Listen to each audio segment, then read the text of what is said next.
1985. I still remember the sound that chair made when I sat down that morning. A tired wooden sigh like it knew the weight it was about to carry. My hands, these hands, were already old then, older than they should have been, fingers bent in ways time alone can't explain. I rested them on my knees and stared at the window where the light came in soft, like it was afraid to wake something sleeping inside me. People think memories arrive gently, like visitors who knock first. They don't. They kick the door in, and that day in 1985, everything I'd buried for decades came rushing back, loud and unforgiving, asking me the same question it always had: who were you before you were lost? I was already an old man by most standards, but inside me lived a boy who never made it home from school. A boy frozen in 1951, wearing scuffed shoes, clutching a dream he didn't know he was about to drop on the side of a road and never pick up again. I didn't plan to tell my story that day, I never do, but stories don't need permission. They wait, they grow heavier, and one day they sit you down whether you're ready or not. I close my eyes now and I can still smell my mother's kitchen. Burnt toast some mornings, fresh bread on Sundays. I was little, smaller than the world, but not afraid of it yet. My father used to lift me up and set me on his shoulders, and from up there everything made sense. Streets had direction, houses had names. Love had arms. We lived in a quiet American neighborhood where doors stayed unlocked and kids were trusted to come home before the streetlights turned on. Back then, people believed the world was mostly good. I was taught to believe that too. My name, my real name, was Louis Armando. My mother used to say it slowly like a prayer, especially when she was angry. Louis Armando. I was 7 years old and I wanted to be everything at once. A baseball player, a pilot, a man who never made his mother cry. I didn't know which dream would survive because I didn't know survival would become the dream. That morning in 1951 started like any other. My mother fixed my collar, smoothed my hair with her palm, and told me to hurry home. My father had promised we'd build something together that evening, maybe a shelf, maybe nothing at all. Just time. I stepped outside with the confidence only a child can have, the kind that comes from believing someone will always be there when you turn back around. I never made it home. People ask when they hear parts of my story later if I remember the exact moment everything changed. I do, not because it was loud or dramatic, but because it was ordinary. That's how life gets you. A man spoke to me. His voice was calm. He said my name like he knew it, like he belonged to my world. He asked for help. Adults asking children for help, that used to mean something else back then. It meant trust. The street looked the same. The sky didn't darken. There was no warning, just a step forward and then another, and then the slow understanding that the distance between me and home was growing faster than my legs could carry me back.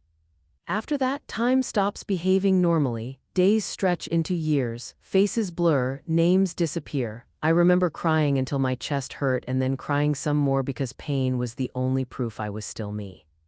Somewhere, my parents were tearing the house apart looking for me. Somewhere, my mother was staring at my empty bed, touching sheets that were already cold. I didn't know that then. I only knew hunger, fear, and the quiet realization that nobody was coming. They moved me. That's the word people use, moved, like furniture, like a box. Different towns, different faces, different rules.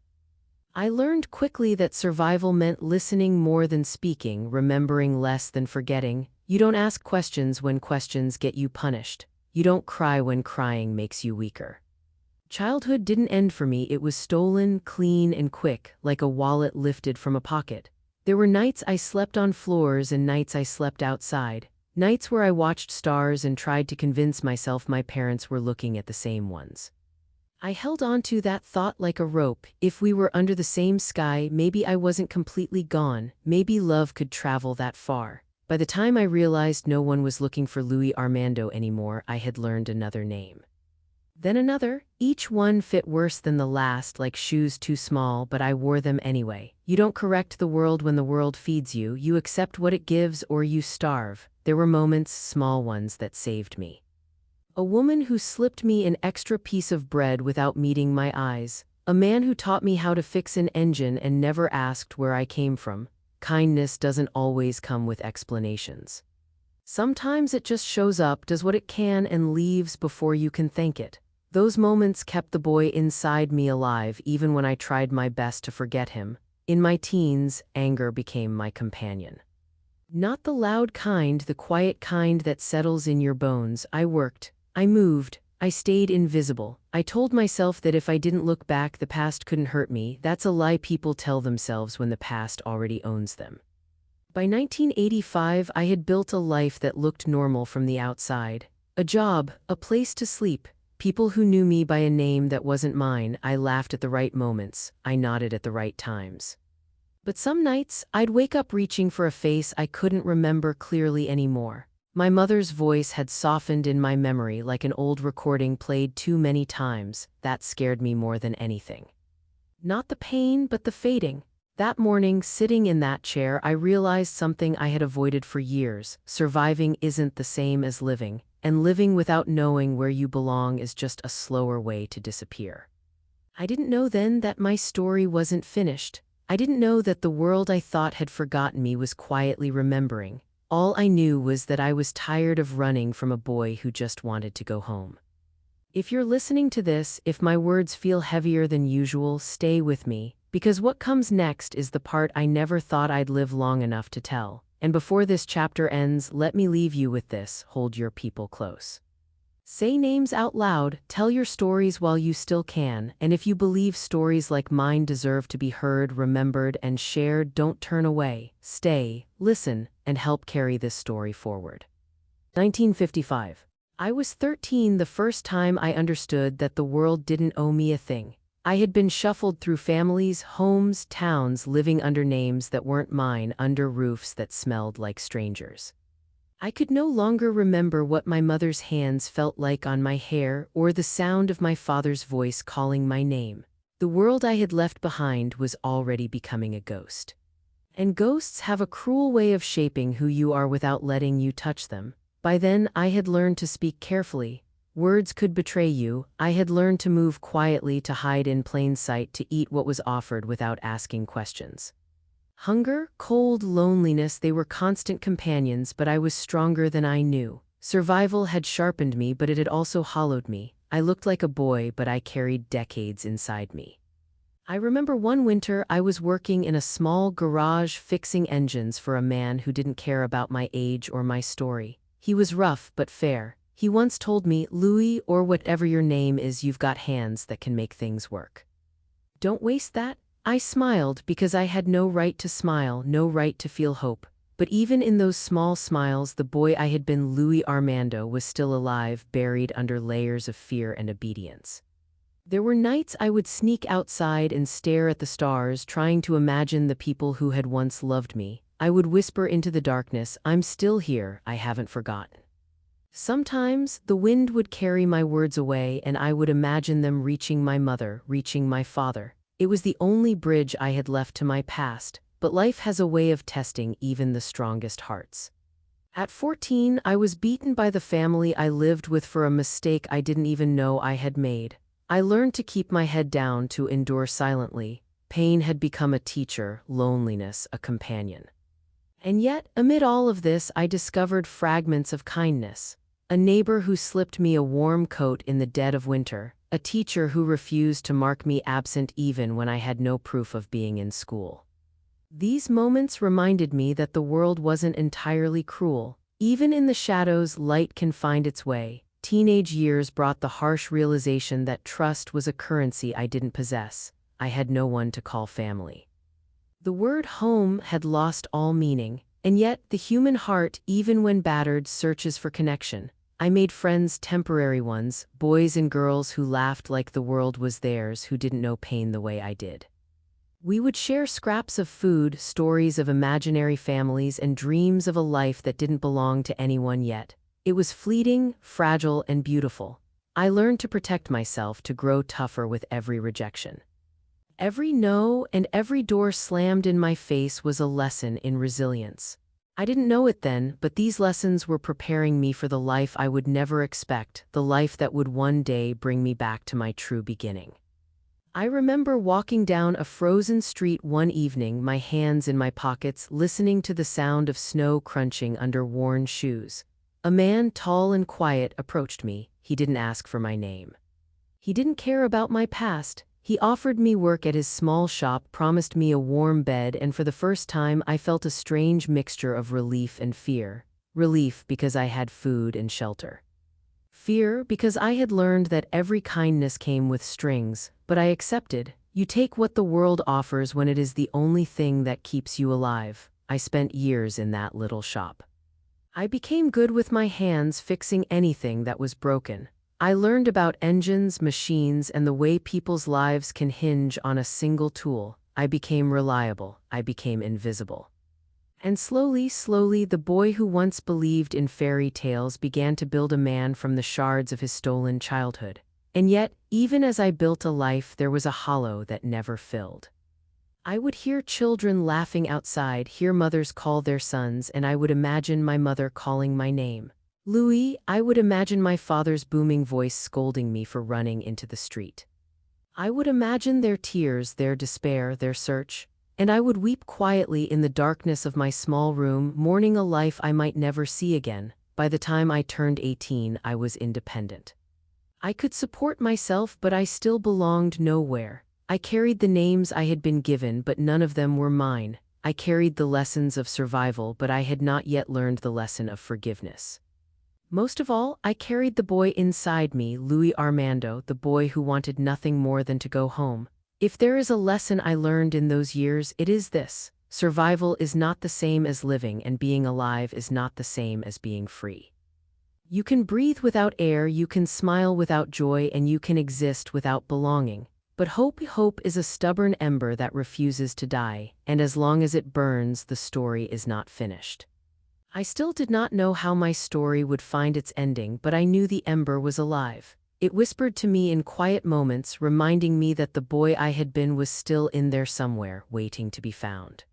And that hope, fragile, stubborn, and eternal, would carry me further than any street, any stranger, any stolen childhood ever could.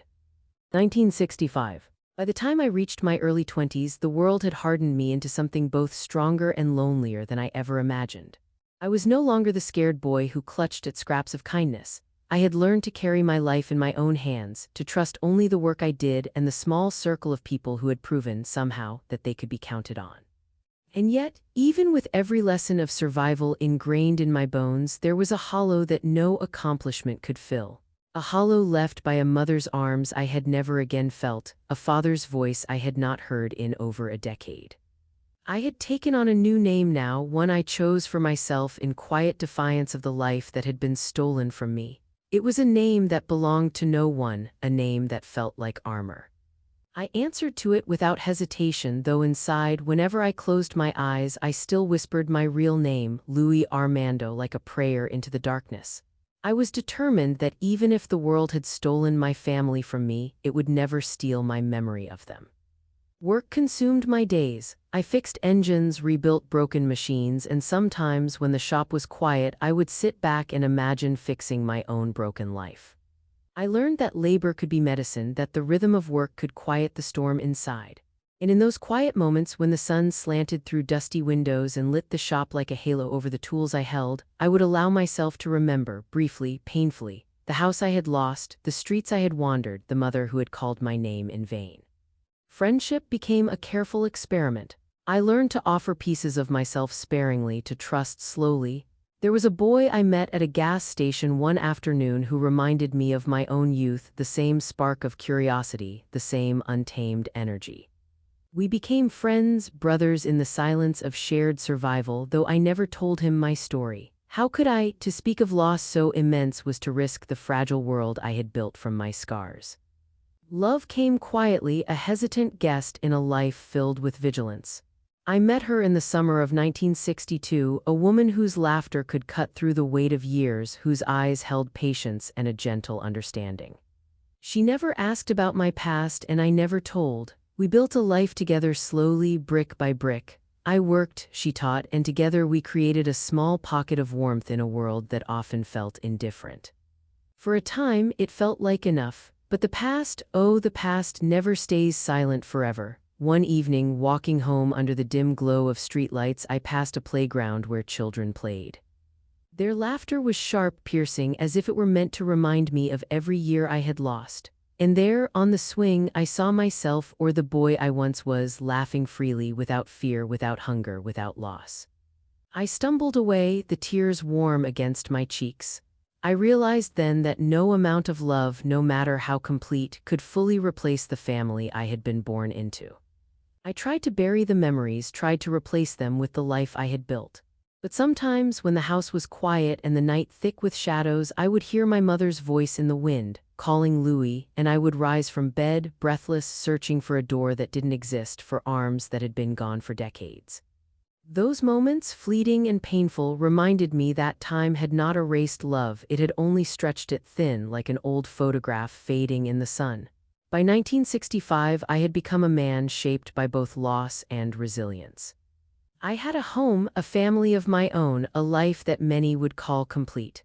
But the boy who had been stolen from the streets of 1951 still lived within me, small but stubborn, whispering the truths I could not ignore. That childhood can be taken, that years of survival do not heal every wound, and that the heart can carry grief across decades without ever breaking entirely. And in those years, I learned the hardest lesson of all. That reconciliation with the past does not come through forgetting, nor through endurance alone. It comes through acknowledgement, through facing the empty rooms and silent streets and naming the losses that shaped you. You cannot outrun what has taken you, and no matter how far you go, there will always be a part of you waiting to be found. I lived each day in that awareness, careful not to let bitterness claim the warmth I had found in my new life, but never forgetting the boy I had been, the family I had lost, the home that still existed somewhere out there, waiting like a photograph pressed between the pages of time for someone to recognize it. And through it all, I clung to hope, a fragile ember, yes, but an ember that refused to die. It whispered to me in quiet moments, telling me that maybe, just maybe, the story was not yet finished and that one day the boy named Louis Armando might finally come home. 1980. By the time I reached my 50s, the world had settled into its rhythms, but the past, my past, was never far behind. I had lived decades building walls around my heart, creating a life that could survive without acknowledgement of the boy I had been. I had a wife who loved me quietly, children who grew under the warmth of our modest home, and a career that demanded my skill and attention.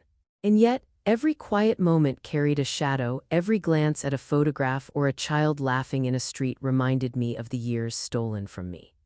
One evening, I sat alone in the study, hands folded over a cup of cold coffee, the smell of old paper surrounding me. I had a photograph in front of me, an old, faded image of a boy standing on a stoop in 1951, eyes wide and hopeful, clutching the small satchel that had carried his dreams.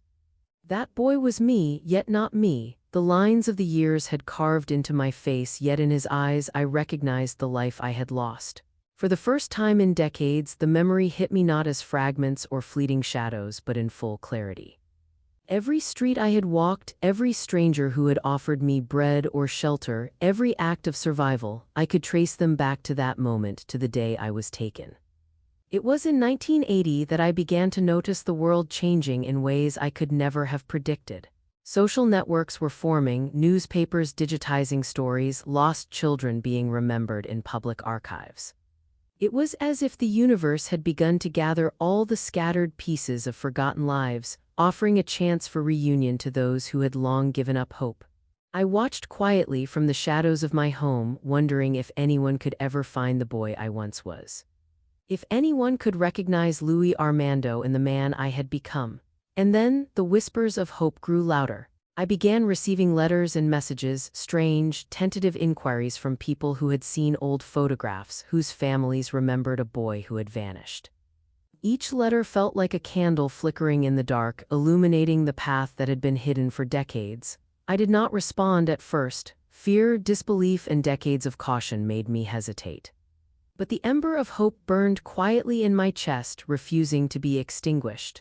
One afternoon, I sat in the living room, children at school, wife tending to the garden, and a single letter lay on the table. The handwriting was familiar yet distant, precise, almost deliberate. I unfolded it with trembling hands. It spoke of a boy who had gone missing in 1951. It mentioned a family who never stopped searching, a mother who had aged with the memory of her lost son, and a photograph faded but unmistakable. The photograph showed a young boy, brown hair tousled, eyes wide and alive. My own eyes filled with tears before I even recognized the truth. It was me. For hours, I sat there, staring at the paper, tracing the lines of my childhood in that photograph, hearing the voices of parents long gone from my life but never from my memory. I cried not only for the boy I had been, but for the years lost, the memories stolen, the love denied. And yet, in that pain, there was an extraordinary awakening, a realization that the story of Louis Armando was not yet finished, that the ember of hope could become a fire. The following weeks were a blur of calls, questions, and cautious planning. DNA tests, documents, conversations with strangers who somehow felt like family. Each step brought me closer to the truth, each moment a reminder that time, no matter how long or cruel, could bend toward reconciliation. And still, fear lingered, fear of disappointment, fear of rejection, fear that the years had created a gap too vast to bridge. But the boy inside me, the one who had never stopped dreaming, urged me forward. By the time I held the official confirmation in my hands, the DNA report stating unequivocally that I was the boy lost in 1951, my world shifted in ways I could scarcely describe. Decades of pain, survival, adaptation, and quiet longing converged in that moment. I was no longer just the man who had survived. I was Louis Armando, the boy who had been taken and found again, the child and the adult united across the decades. And as I prepared to see my family for the first time in over 70 years, I realized the lessons of a lifetime had brought me to this point. Survival is not the same as living. Love can endure the longest absences, and hope, stubborn, relentless hope, can carry the soul across time. Every hardship, every tear, every lonely night had led to this possibility. And for the first time, I believed that the boy who had been stolen could finally come home. 2024. It began with a Facebook post, a photograph shared by a family who had never stopped searching. It was a small picture worn at the edges, the kind of photo that carries decades in its corners. A young boy, 7 years old, eyes wide and filled with wonder, standing on a porch that looked familiar yet distant. I stared at it, frozen, my hands shook, and for a moment I couldn't breathe. It was me, that boy Louis Armando was finally being remembered. The world had changed, but some things stayed the same. Names, faces, the quiet ache of longing. My family, my real family, the ones who had waited through endless years, recognized me instantly. The comments, messages, phone calls, they all blurred together into one overwhelming truth. After 73 years, the past and the present were finally meeting. DNA confirmations followed, calls from lawyers, genealogists, and kind strangers who had pieced the story together. And then, at last, the date was set. I would meet them. The morning of the reunion, I sat in the chair by the window, the same chair where I had recounted so much of my life to the empty air decades before. My hands, wrinkled and trembling, rested on my knees. My heart pounded with a rhythm I had not felt since childhood. The boy I once was and the man I had become were both waiting for the same moment. When I saw them for the first time, it was as if time itself had paused. My mother, older now than memory had preserved, eyes red and glistening, whispered my name. Louis Armando. Her voice carried the weight of decades of sorrow, fear, hope, and love. My father's hands, shaking but steady, reached out, fingers brushing mine, confirming that this was no dream. I heard my own name spoken by the voices that had called me in vain so many years ago. We embraced slowly, painfully, as if the years of separation were being folded into that single moment. Tears streamed, voices choked, and the quiet spaces between us carried the echoes of 73 lost years. I traced their faces with my eyes, memorizing every wrinkle, every line, every familiar feature that had haunted my dreams. We held each other, whispering names, stories, memories, some remembered, some imagined. Each touch, each sigh, each tear was a bridge across time, reconnecting the boy who had been taken and the family who had never stopped waiting. The reunion was not just a meeting. It was the healing of decades of silence, the acknowledgement of every loss, every struggle, every lonely night I had endured. We sat together, talking slowly, carefully, savoring every word. My family shared memories of me I had never known, stories of their search, letters sent, tears shed in private. I shared my journey, the survival, the hardships, the kindness of strangers, the lessons of resilience. And in the sharing, we found understanding. For the first time, I felt a peace that had eluded me for 73 years. I was no longer just a man surviving in a world that had taken my childhood. I was Louis Armando, the lost boy who had been found, the man who had endured, the son who had come home. We laughed through tears, held each other through silences, and finally, for the first time, I allowed myself to belong completely. If there is a lesson I leave for anyone listening, it is this: love endures beyond absence, hope survives the cruelest passage of time, and the human heart carries memory and longing across decades. No matter how lost you may feel, no matter how stolen your years, the ember of hope can grow into a fire. Families, connections, and belonging can be reclaimed even after lifetimes apart. And as I sit here, finally surrounded by the family I had only imagined for so many years, I understand that life is not measured solely by survival, but by the moments when the lost are found, when love overcomes absence, and when the past and present meet in the embrace of those who never gave up. So hold your loved ones close, speak their names, tell your stories, and never stop believing that even the longest journey, even the deepest loss, can end in a reunion that restores the heart and soul. Because this moment is the proof that love, time, and hope can conquer even the cruelest of years. Call to action: if this story touched your heart, share it with someone who needs hope. Remember your loved ones, cherish the moments you have, and never underestimate the power of perseverance and love to heal the deepest wounds.